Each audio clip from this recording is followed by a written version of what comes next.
eventually people are going to say, what the hell is going on? No matter how far you go into the dark, when you flip, you go exactly the same place to the light in our galaxy. Everything. Because everything is in balance. Everything is a polarity. I think it's just going to get weirder and weirder and weirder, and finally it's going to be so weird that people are going to have to talk about how weird it is. What the hell is going on, everyone? I'm sorry I'm so late today. I thought I was prepared, and then you get right up to the last minute and you're like, hang on, I've actually got a whole bunch of other things I need to do. And that was today. And I'm glad you're all here, though. I hope you're all doing well, because we've got some really, really cool and exciting things that we're going to be looking at today. Obviously, the main sort of headline story that we're going to be getting into is an experience that Chris Ramsay from Area 52 spoke about recently, which really blew my mind. And I'm surprised that, like, I don't know, I'm just surprised that, well, at least I haven't heard this before. I don't know if this is the first time he's spoken about it. But if it is, you should have told us sooner, Chris. Really fascinating. And there's a few connections there to, you know, things that we've seen in the media, which we're going to get into. We're also going to be talking a little bit about Mars and some interesting clips around Mars that kind of sets up the shows that we're going to be having for the next couple of days as well. So towards the end of today's show, I'll kind of give you guys the rundown on where we're headed in the next few days. But I'm really excited. We've got a lot of interesting content to get through over the next few days. We could honestly probably be doing 2 streams a day, but let's just try and be on time for one. And you look, I will say, you guys, look, just as people are still filing in, I'll add some chapter markers to when we actually get started if you're watching after. But just as people are filing in, I'll let you guys know that, you know, if you've been watching this channel for a while, or you've been following me and what I do, you would know that I've spoken pretty openly about the fact that I have ADHD. And sorry, just fixing that up. There we go. That should move the comment. So I've spoken about ADHD, stuff like that, and I take medication for it. And I was late diagnosed, by the way. I didn't get diagnosed and medicated until I was in my 30s. And it definitely had a positive impact on my life. However, the medication can, like, taking it too much every day, I felt like can also have a negative impact. You know, it's like, it's a tough one to balance, right? Bringing that kind of medication into Southeast Asian countries, particularly Bali and other ones around it where I'm planning to go, is not necessarily illegal. Like, I have a doctor's certificate, all that, I had all the shit to do that. However, you know, it's just weird that, like, the laws are weird. You know, you can only have a certain amount, and, you know, I'm traveling for a long time. So I was like, do I want to bring a small amount and then just have to run out? Or should I just send it and take none at all? And that's what I decided to do. So basically, since I've been here, 0 medication, which, you know, it's obviously not medication I need to survive, but it definitely can help with, like, productivity and focus. That's a big thing. So, and I've definitely been struggling with that and, like, readapting to trying to get shit done without it. And, you know, it's hard. It's, you know, people, like, you see people talk about ADHD on, like, you know, TikTok or whatever. They're like, I'm ADHD. I'm ADHD. It's like, yeah, bro, but have you walked into a room 7 times and wondered why the fuck you walked in there every single time? Have you tried to complete a task and then gone on 7 side quests and realized you forgot to finish the first task that you started? This is ADHD, okay? And it's cute. It's funny. Yeah, I got ADHD. Yeah, it's not cute and funny when you just can't fucking finish anything. It's fucking not fun, okay? But we're out here trying our best. And what I'm doing is I'm basically just shoving my ass in an ice bath every day to try and zap my shit into alignment. And that's how I'm trying to get shit done. But it's a process. It's a process. And that's why we were late today, because we weren't organized. Yeah. Welcome to Raw Dogging It. It's rough out here. That's right. We're back to Raw Dogging It. But my God, do I miss that sweet Vyvanse. It's not forever anyway. It's not forever. So I think, let me just find, oh, we don't need that. Let's get into the show. By the way, Mark just gifted 10 memberships. Mark, sir, you are an absolute gentleman.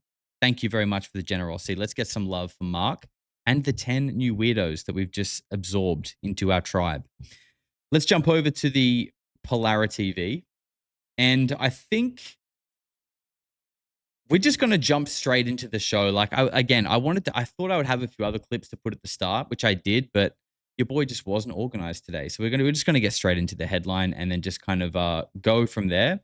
But this is Chris speaking on the Nightshift podcast on their Doomer Fridays. That's ran by Clint Weldon.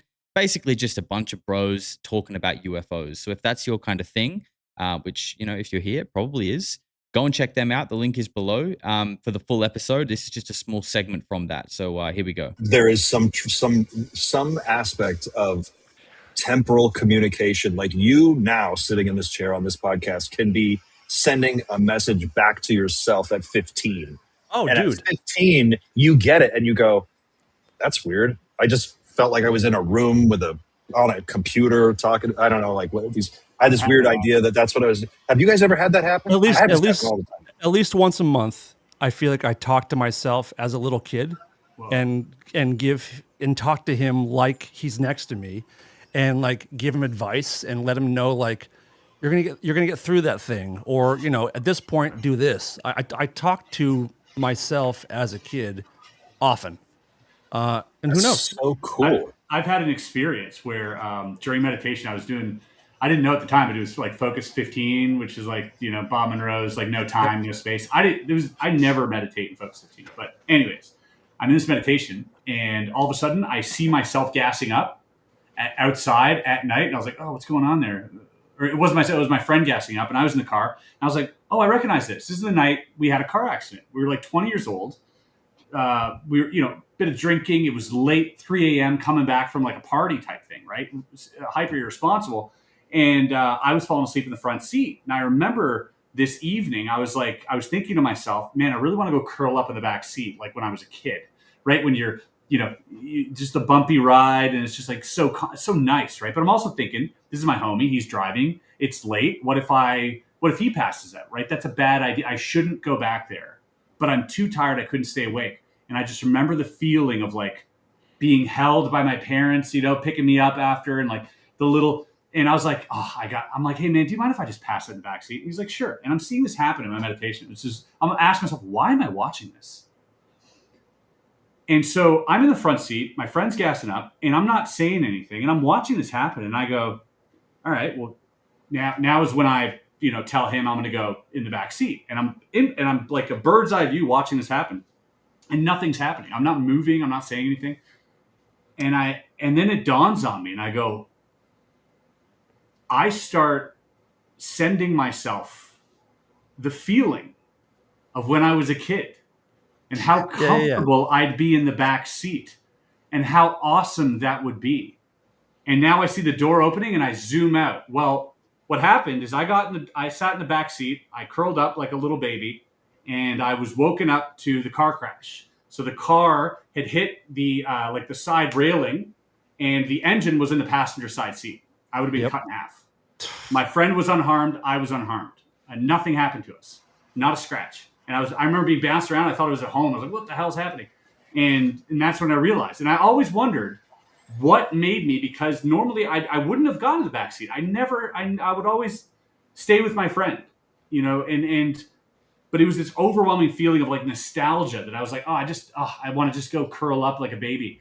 And I did that. And now I had this meditation. I was like, this is some retrocausal like shit that just happened to me. And then I realized I was in Focus 15, and that like blew my mind. So yeah.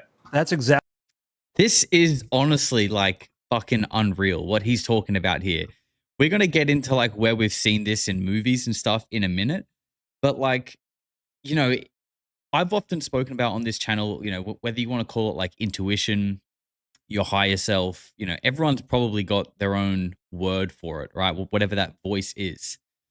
But like learning to hear that voice and like differentiate that voice, and like, Chris is saying, I would never do that. Like what, I just randomly suddenly got this feeling, which we could probably say is like a gut instinct, some weird instinctual feeling that you should go and do this right now.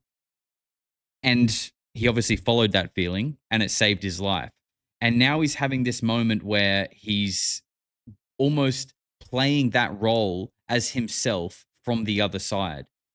And this is why I've always said I feel like what it is, it's just your higher self. It's your higher self guiding you. That's what your instinct is. It's like coming from a realm where perhaps time isn't linear or is not experienced linearly. Because how often do we hear that we don't truly understand time, right? Or at least our concept or our perception of time is not entirely accurate. This, what Chris is saying, almost is showing us that, like, you know, like we hear that we aren't just our body. There is more to us. Like our consciousness, our soul operates from a higher dimension, and we're just streaming it in through our mind. Like our mind is just the antenna, but it's coming from somewhere sort of outside of linear time, or at least how we experience it in this body. And if we can learn to listen to that feeling, you're actually tapping into messages that operate in a realm where time is sort of like, you know, the past and the present is all happening at once. Let's keep listening to this clip. Exactly, So kind of what now- I'm saying. Like okay, I'm just going with what both you guys were saying to build on that. I think that what if that's what, as you mentioned earlier, Dan, that's what they know. That's what they know. You can send messages back and forth through time. Maybe that's what these psychic spies are actually doing. Remote viewing might be a piece of it, a part of it, but maybe you can send information from 20 years in the future back to present day and Remote act on input. that information. And maybe instead of a, I don't know, what yellow book or a holocron or a fucking chronovisor or whatever you want to call it, instead of a box that you're using to like look into like a TV set and see the future, it's not that. The truth is, it is in your head, and there are people who could do it, and those are the most coveted assets ever. I mean, that would be worth more than all the technology. it's kind of, As Dr. James Lukotsky said, if the full breadth of human potential was Yeah. known and understood, we would have nothing to fear from the phenomenon. right. Ooh. And Isn't that what the dying alien of Roswell said too? Allegedly, it was like, if you only knew your potential. Oh, sure. Yeah. Yeah. And we've heard that so many times, right? Through many of these like encounters and experiences, that humans are capable of so much more, that we are extremely powerful. And this kind of goes back to what we've been talking about in the last few days, which is this idea when we were talking about Project Looking Glass and, you know, why humans would be important, right? Because if we are like, let's go to the argument that people say, well, you know, if there were aliens, why wouldn't they just wipe us out? Well, it's probably because we're useful to them, okay? Just like we don't kill dogs and sheep and cows because they have a use to us. We are a higher intelligence, a higher species on the hierarchy of beings. We can utilize a lower species for whatever is useful to us. It would make sense that if we are these kind of like creators in our minds, that we can do things that these other species can't, that we would be utilized for that ability. And I know that this is like, did we learn about? Yes, exactly, Nikki. This is what I'm saying. That this story to me kind of ties into a lot of the things that Bill Wood was talking about. We did that big episode on Bill Wood, and by the way, I still want to do that part 2. But the fact that like so many people talk about humans having an ability that we aren't aware of, it's probably that ability that we are used for. And that's why we aren't told about it, because if we were aware of it, we would probably be able to sort of break out of the captivity in some way. Perhaps that's not the best way to put it. But again, I didn't get the clip in the show today, and I really wish I did, because it kind of continues on from here so well. But if that is the case, like if we are in some kind of like captivity and being used for our ability, that lines up with what people call the terrible truth, or the horrible truth theory, right? And I'm not going to say too much more on that, because I will pull that clip that I'm referring to into the next show. But for now, I think what we'll do is I want to show you guys, and I've got to be careful with this, I want to show you guys a few clips where we've seen what Chris is talking about in media. And you guys know, if you've been watching Polarity for a while, especially if you're in our Discord, that we often talk about truth in fiction. and how there seems to be so many things that like it's kind of becoming evident that there is some truth to that has been littered throughout our movies deemed as fiction for decades, right? Now, actually, just on that quickly as well, we're going to be watching a movie after this show, but I'm going to put it to a poll on which movie we watch. We've started a Harry Potter marathon, which I'm open to continuing to the Chamber of Secrets straight after this, or there will be a second option, and we'll get into that in a moment. But we're going to take a look at these two clips first.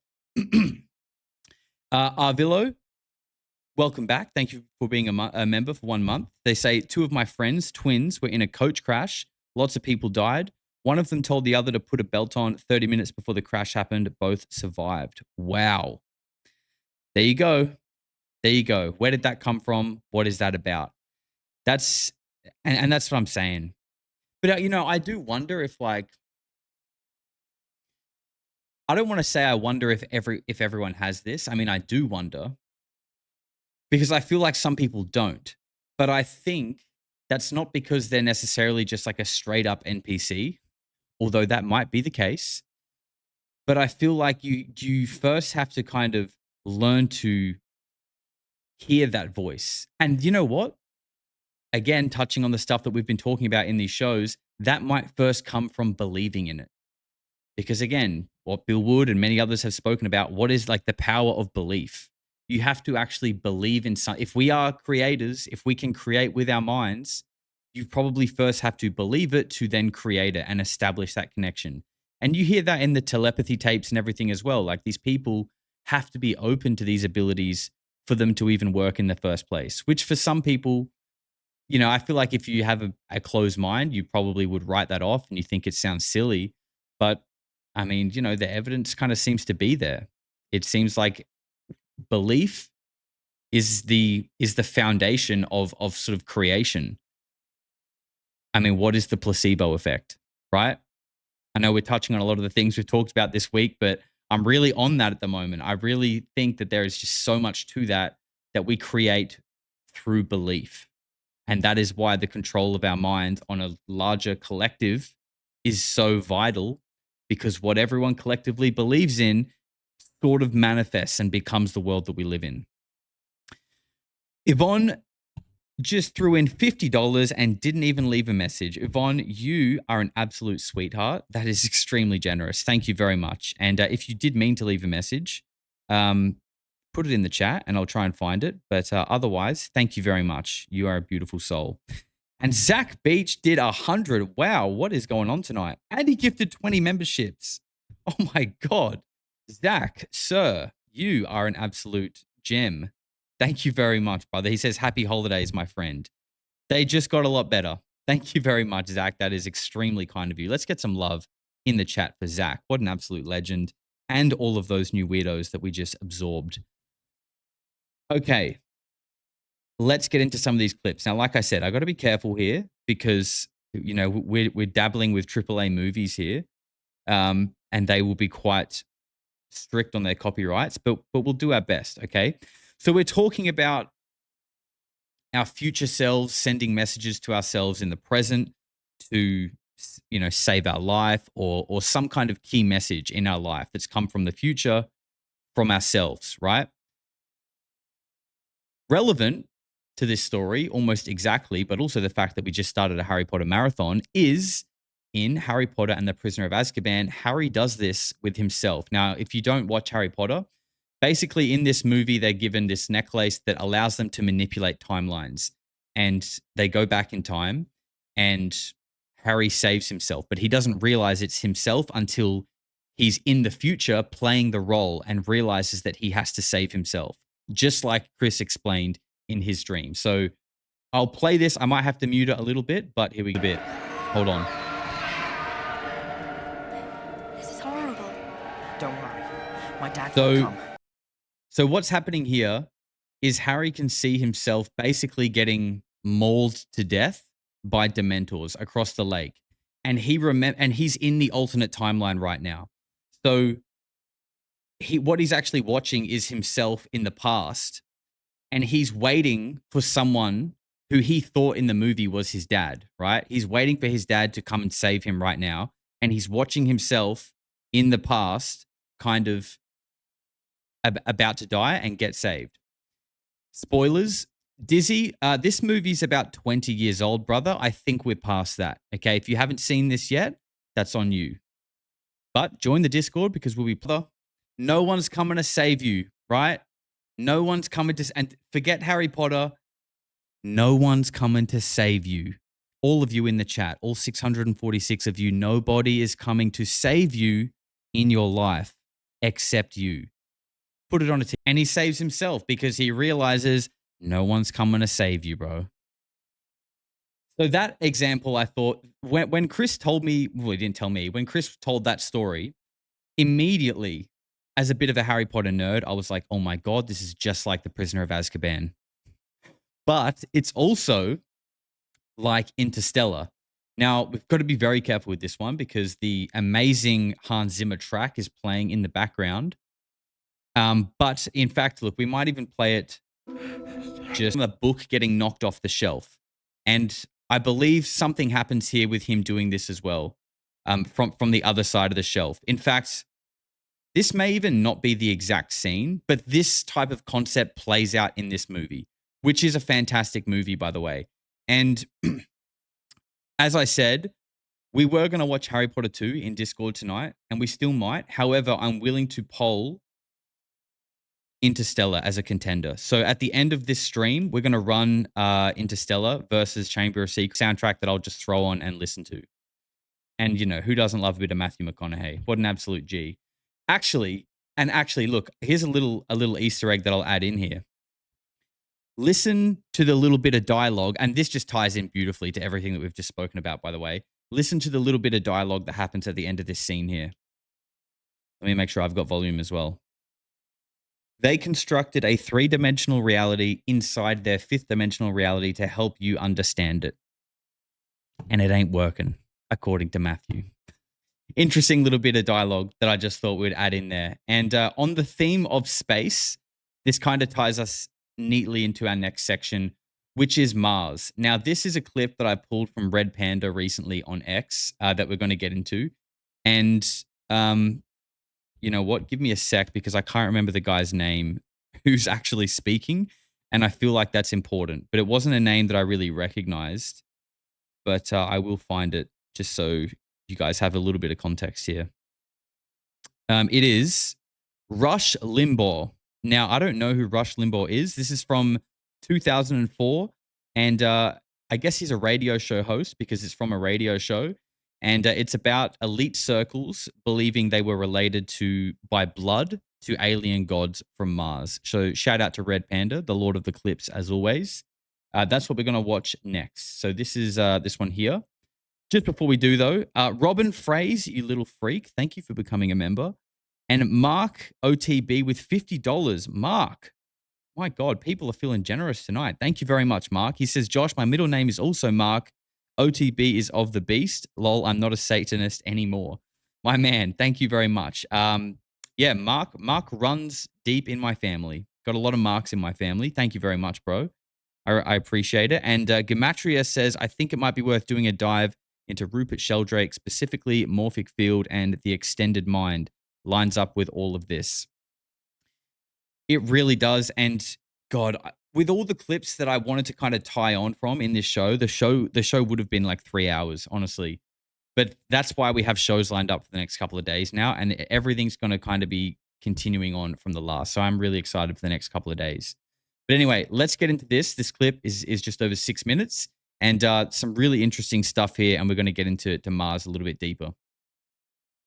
But this is not all NASA said, ladies and gentlemen. There's a lot that is not being discussed here. As a powerful, influential member of the media, I know more than you do, especially about this.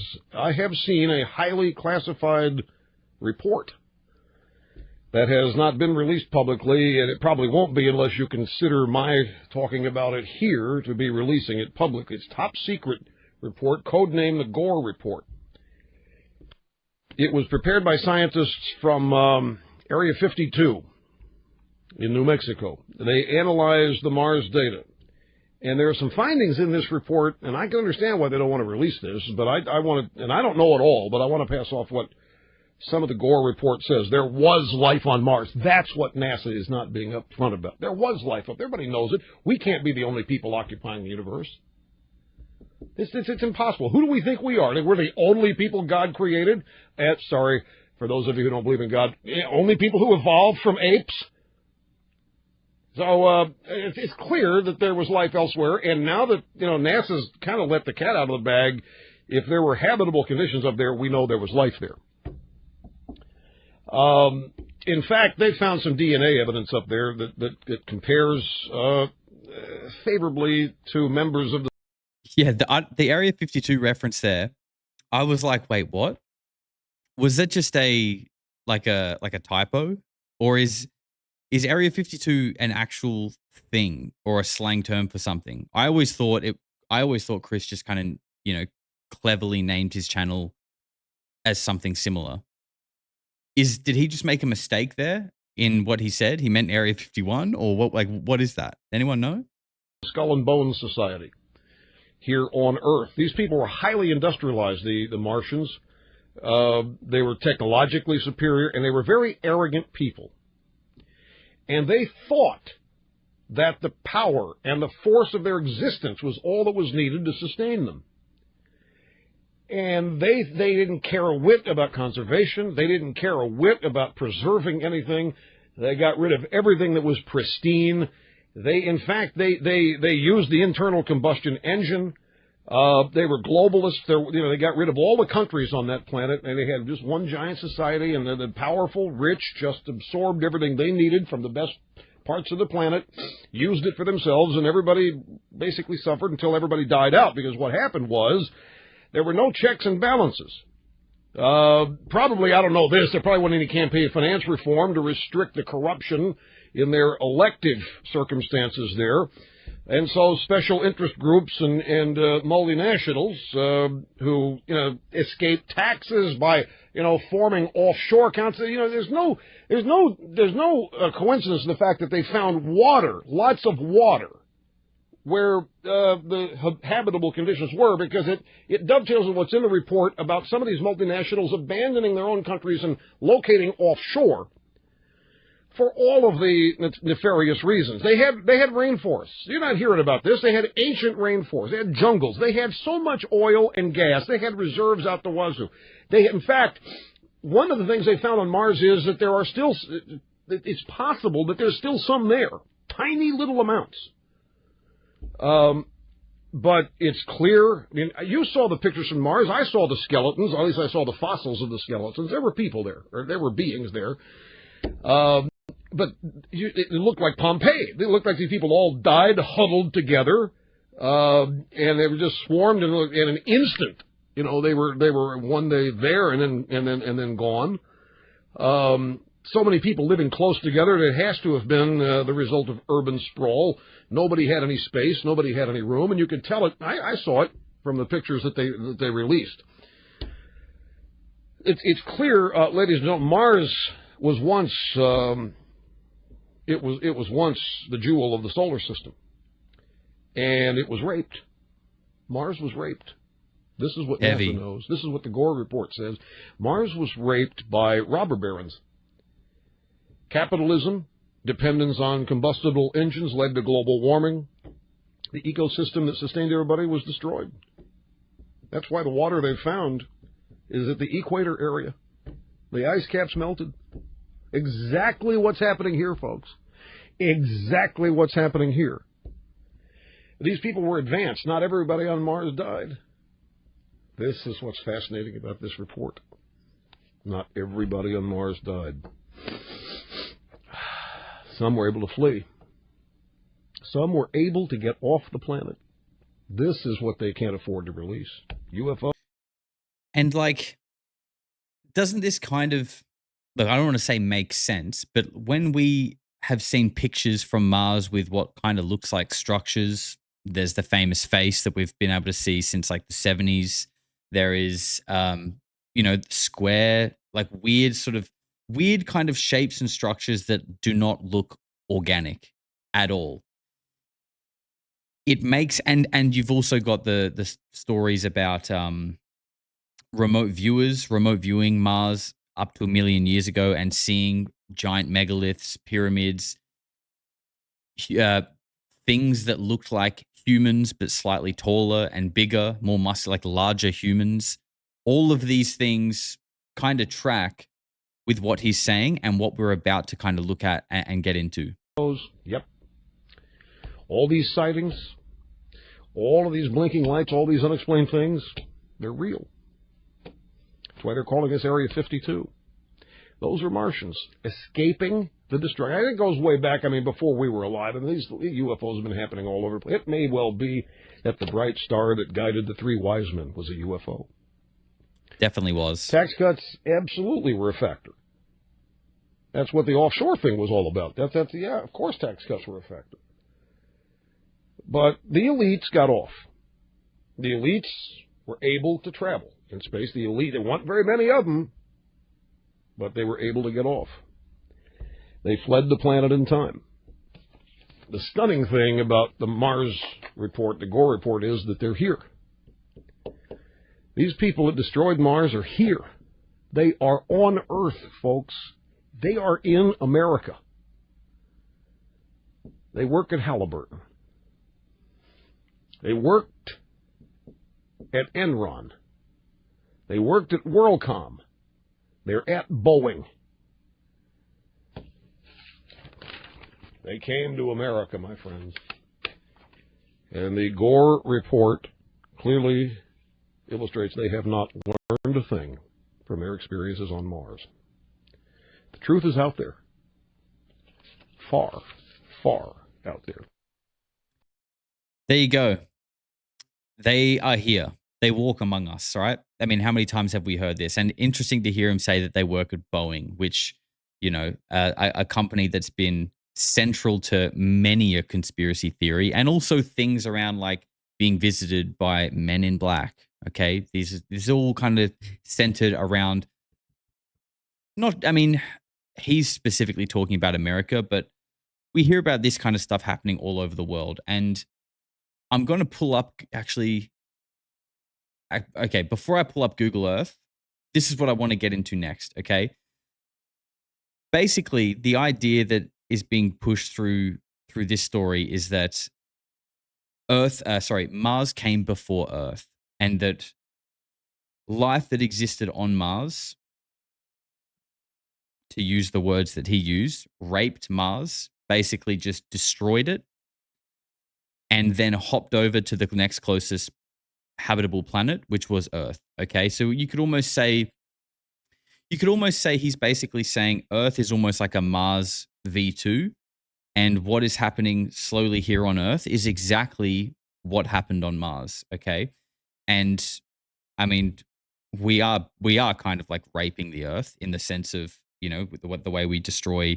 Well, the way we just dump rubbish and pollute our oceans, destroy nature, rainforests, Amazon, all this kind of stuff. Okay, we don't respect collectively. Okay, I'm not talking about people individually, but collectively, we are not respecting the Earth. That's pretty obvious, right? What I want to go to next is that, look, this might seem like a bit of a jump until you let me cook for a little bit. Okay, you might remember that we looked into Kyle Odom. Okay, Kyle Odom, which is a guy who went to prison for shooting his pastor, who he believed turned into a reptile-looking amphibian person. Okay, he's still in prison.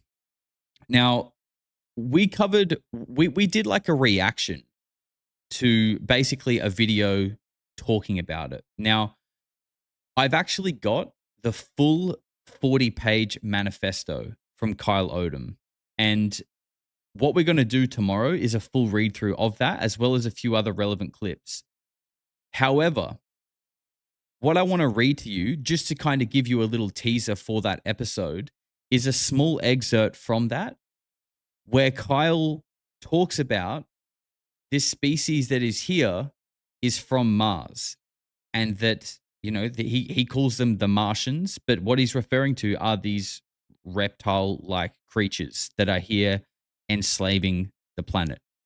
Okay? So this is a part of the manifesto which he talks about origins. And what he's talking about is like the origin of Earth, the solar system, the planet, and kind of how we got to where we are today.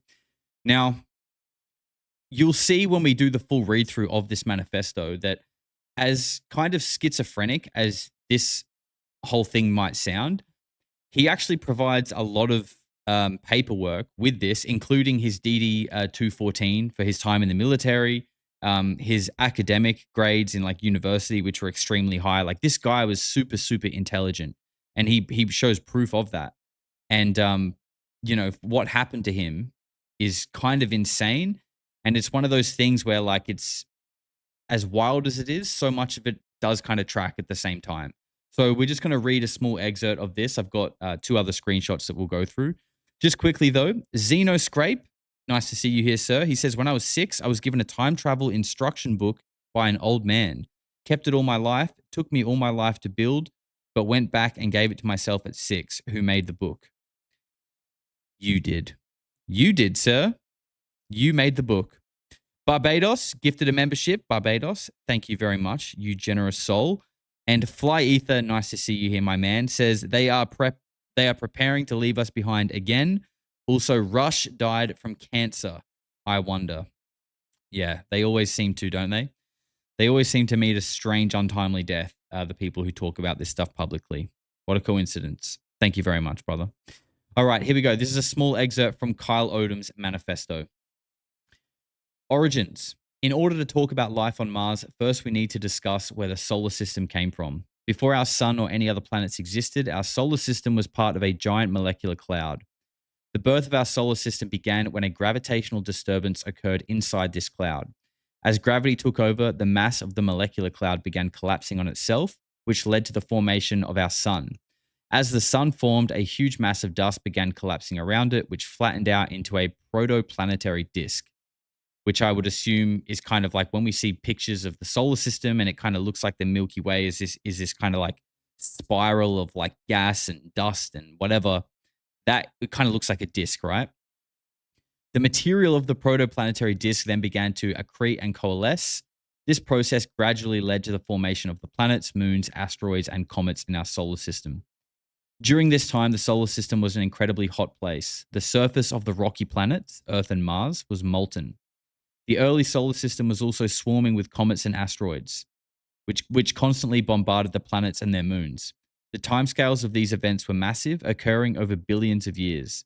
In order to understand Origins Part 2, you have to understand the fundamentals of cosmology. And he did leave some links here, but unfortunately the links don't work in the document that he provided, but we'll continue on anyway. Part 2. I'm sure we're all familiar with a bit of cosmology, right? Once you feel comfortable with the basics of cosmology, let's continue from where we left off. You'll recall that Earth and Mars were molten and being bombarded by asteroids. Earth and Mars developed from the same material and they are positioned next to each other, so it shouldn't surprise you that their composition is smaller. Both have iron cores and both have volcanoes. Because of this, it follows that Mars developed an early atmosphere very similar to Earth's. An atmosphere is one of the key requirements for biological life to exist. The other key ingredient is liquid water. As Mars began to cool down, it started to develop an atmosphere. Since Mars is further from the sun, its surface cooled much faster than Earth's. Eventually, Mars cooled down enough that liquid water could accumulate on its surface. Once this happened, biological life began evolving on Mars. This likely occurred before the Earth even had liquid water. Before we talk about life evolving on Mars, it's important to understand the concept of convergent evolution. Okay, this is where he starts cooking. One of the best examples of convergent evolution comes from mammals. Mammals in Australia evolved into marsupials, whereas mammals in North America evolved into placentals. This is an example of how two isolated populations can evolve similar traits, even though they exist in completely different environments. With this in mind, let's talk about evolution on Mars. Reptiles and amphibians evolved here on Earth, so convergent evolution tells us that they should have first evolved on Mars. For whatever reason, the reptiles and amphibians of Mars developed intelligence while Earth did not. By the time dinosaurs evolved on Earth, the Martians were already a technologically advanced civilization. They were so advanced they survived their own planet's demise and colonized the Earth. They also converted the moon into a home, and I'm fairly certain they caused the mass extinction of the dinosaurs. Now, again, just before we continue, and look, when we read the whole manifesto, he kind of adds more to what he's saying here. You might be feeling like he's making a few leaps and assumptions, which you know he might be, but it does kind of track once you read the whole thing. But what I find interesting about this is part of those remote viewing stories that we hear, and I believe I can't remember. I think it's McMonigal, but I could be wrong. But I'm pretty sure Jason Giorgiani was talking about it in a recent podcast when he's speaking. Oh no, it was Ingo Swann. I think it was maybe Ingo Swann actually, and they're talking about this specifically about the fact that like they're remote viewing Mars and the people there are experiencing this like demise of their planet, and like they're trying to figure out how they can survive, and that they literally transition from Mars to Earth. Like this is the same story being told completely independently and from a completely like other realm. Like this is someone who was just like a normal person who apparently experienced something insane versus like CIA remote viewers or whatever. How else do you colonize a planet that is covered with giant monsters who want to eat you? Anyway, there is loads of evidence to back this up. Look into it. Look into the orbit of the moon and the fact that it does not rotate at all. Look into the fact that the moon is hollow. Look into the fact that there are underground bases in mountains and the oceans. They don't belong to us. They are inhabited by Martians. The truth is out there. It's just submerged in a sea of disinformation. So once we continue on tomorrow with the rest of this manifesto, he actually goes into detail explaining the technology, which is stuff that we've actually heard about, but it's kind of labeled a Tesla conspiracy theory, about how they could have colonized the Earth by wiping out the dinosaurs with non-Hertzian waves is what he refers to. And, you know, the orbit of the moon is crazy.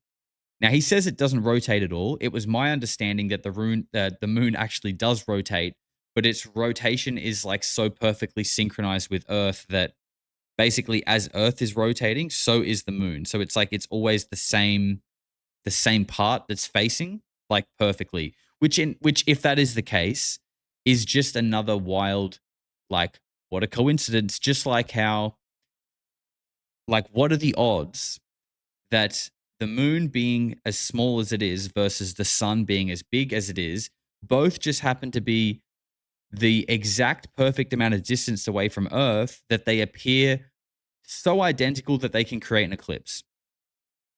Now, I don't know what that means about the sun or the moon, but that is just a literal crazy coincidence, right? Like that is like winning two lotteries at once. The sun is just incomprehensibly enormous, and the moon is like considerably smaller than Earth itself. Yet they are both at the perfect distance that they look like they're the same size. What a wacky coincidence. Also, look into the fact that the moon is hollow. You know, you could say, you know, how could he know that? For me, I mean, there's that famous NASA report that apparently the moon rang like a bell when they basically just like YOLO'd they sent something into it. I don't think it was the lander because they couldn't just crash themselves into it, but they did something, and they recorded that the moon rang like a bell for hours. But aside from that, what is interesting is the fact that, you know, the moon's obviously been there for thousands of years, more, who knows, and all the craters in the moon, despite how wide they are, do not go beyond a certain depth.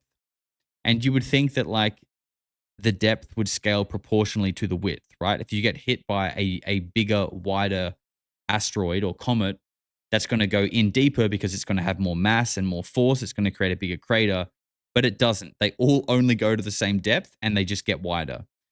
That doesn't sound normal. That's not what happens here on Earth. It would just go deeper into the crust. Kind of seems like that's not the case with the moon, which is kind of odd. And, you know, he says, look into the fact that there are underground bases in the mountains, under the oceans. Again, I mean, we're kind of hearing a lot of stuff like this that's, you know, coming out through people like Danny Sheehan has said this. But you're also hearing it from people like Tim Burchett saying that, like, there are literally bases in the ocean. So, this stuff, as kind of wacky as it sounds, there are people of high caliber, I guess you could say, that are literally saying it. But I still feel like and I feel like 50 more of them could come out and say it.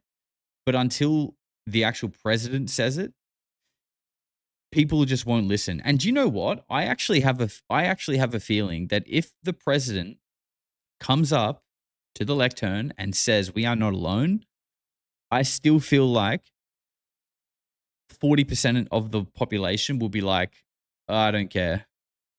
What time does the football start? Yeah, cool. That's all good. I'm heading down to the pub to catch the game." I genuinely think that will be the reaction, even if the president says it. I don't know why. I don't understand that thought process, but I genuinely think that will happen. Ashwax celebrating 3 months says, "Great work, Josh." Thank you very much, sir. Thank you for being here and your 3 months of support. And Monkey Sausage with 4 months says, "Did the Martians build the moon because Earth at the time wasn't stable enough, and by doing so, it killed off the dinosaurs?" Well, that is part of the theory, brother. And thank you very much for the 4 months. The theory is that the moon was some kind of like terraforming device. And we do know that our tides, our oceans are sort of locked to the moon in some way. They kind of create, it kind of creates a bit of balance. And that prior to that, it may not have been a habitable place. So it acts as some kind of like, I don't know if an anchor is the right word, but it's the best word that I can think of. So potentially. And, the Zulu shamans in Africa, who also speak about a reptilian presence that has enslaved humans for as long as mankind's been alive, they also speak about a time before the moon. That's part of their history. That's part of their lore. And we're going to get a little bit more into the reptilian stuff and, the Kyle Odom. We've got some really interesting content coming up in the next couple of days. So make sure you check that out. Make sure you subscribed and you're ready to catch that. But for now, we're actually going to jump over here. And I think while this is up and while we just kind of look at Mars and talk about a couple of things, I might put the poll up in the chat for what we want to watch in Discord after this show, which is either Harry Potter and the Chamber of Secrets, because we are starting a Harry Potter marathon leading up to Christmas, or Interstellar. I don't mind. I'm down for either. We watched Harry Potter 1 last night, and it was just nostalgic gold, as always. But I have been saying as well that I would like to watch Interstellar. So that poll is up now. Let us know. We'll let it run for a few minutes while we get into this. But if you didn't know, you can Google Earth. You can Google Mars the same way you can Google Earth, which is kind of crazy, right? So this is Mars. Now it doesn't have like as high fidelity as some Google Earth does, but it's kind of cool, right? And you can even sort of, it doesn't have the 3D, but it's kind of cool. Now, the reason why I'm bringing this up is, first of all, I wanted to highlight how orange it is, which I think we already know that, but I'm pulling it up here just for a little bit of a comparison. But while I was here, I couldn't help but notice how the entire Mars planet seems to be like mapped with names that are literally all like Latin. They're all Latin names, which is like, why? Now, there might actually be a reason for this, but does anyone else think it's a bit strange? Like that this is all like, what's the word? Like charted? I may have got that because I've been playing too much RuneScape and I've been sailing the seas, chartering the oceans. But like, what is it called when you like discover a place and you name it? I feel like there's a word for it.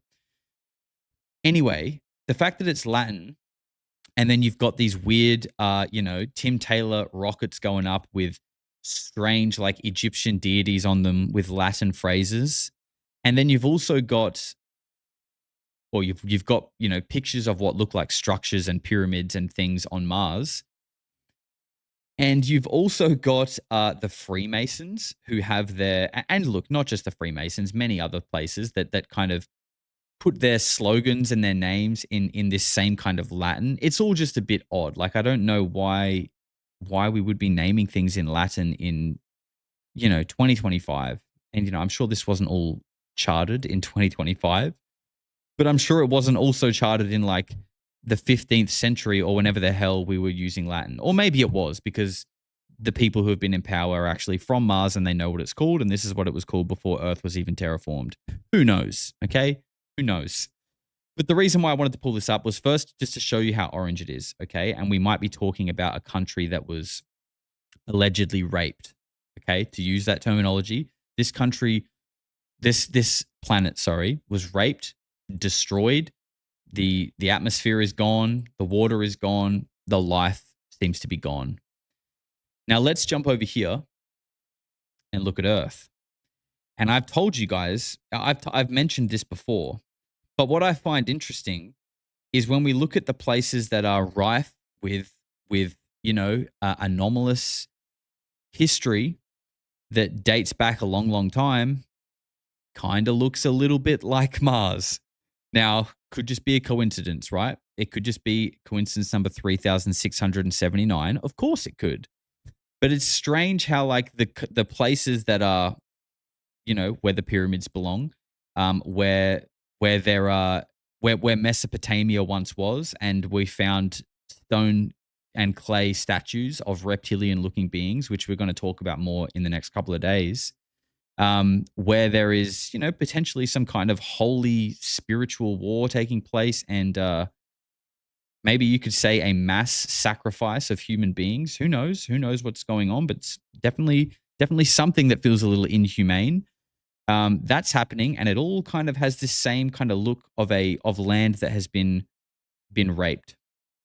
Now, interestingly, another place that looks like kind of similar is Peru, which is weird, isn't it? Because the rest of South America is the most lush, green, dense, and beautiful chunk of land to kind of exist. I mean, look at this. But in Peru, for some reason, it's not even like it tapers off. It's like that's a hard edge. You know what I mean? And why is Peru interesting? Well, you've got the Nazca lines, you've got the Nazca mummies, you've got the Atacama Giant, which is actually in Chile, but it's close. You've got the alien stories from San Gayan Island, which I've covered on this channel a couple of times, which there are photographs of and, witness testimony as well. And, you've got Machu Picchu as well.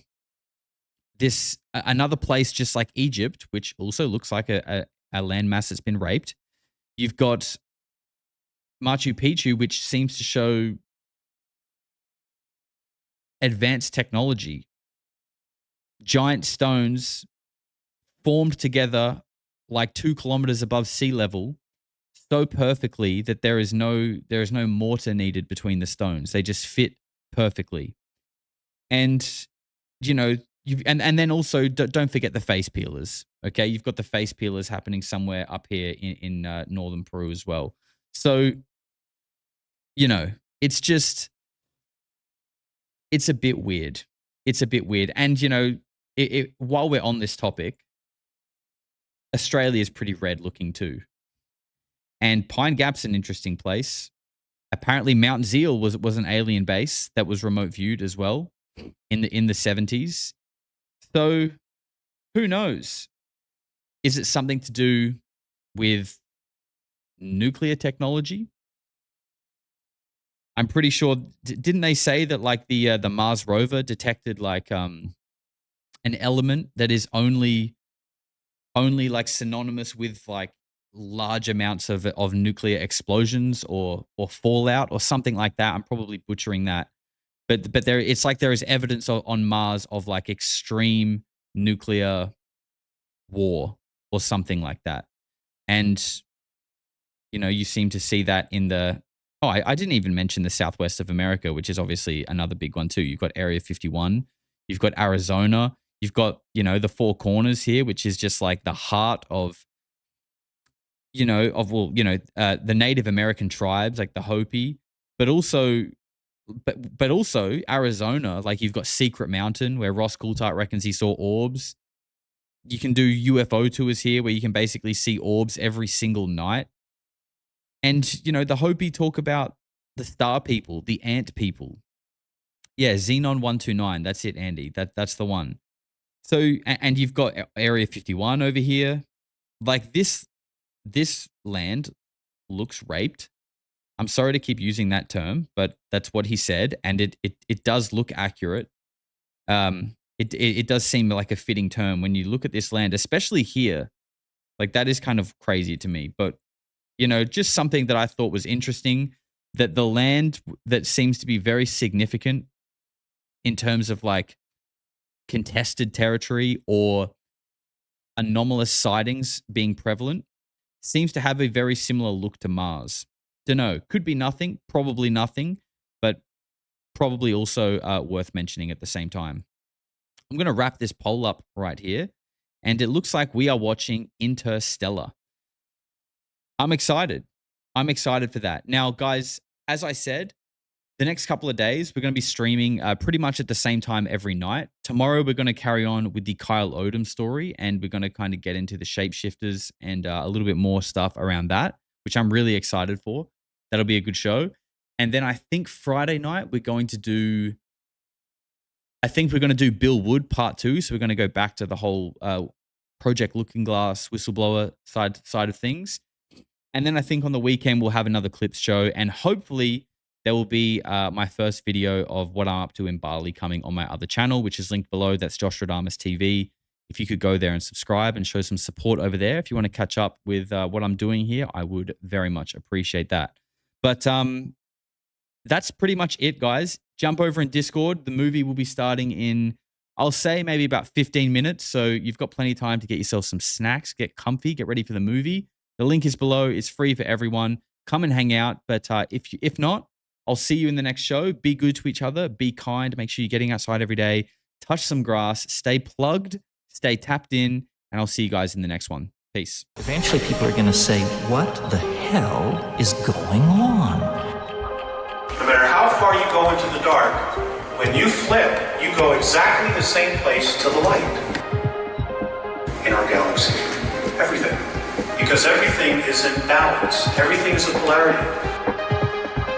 I think it's just going to get weirder and weirder and weirder, and finally it's going to be so weird that people are going to have to talk about how weird it is.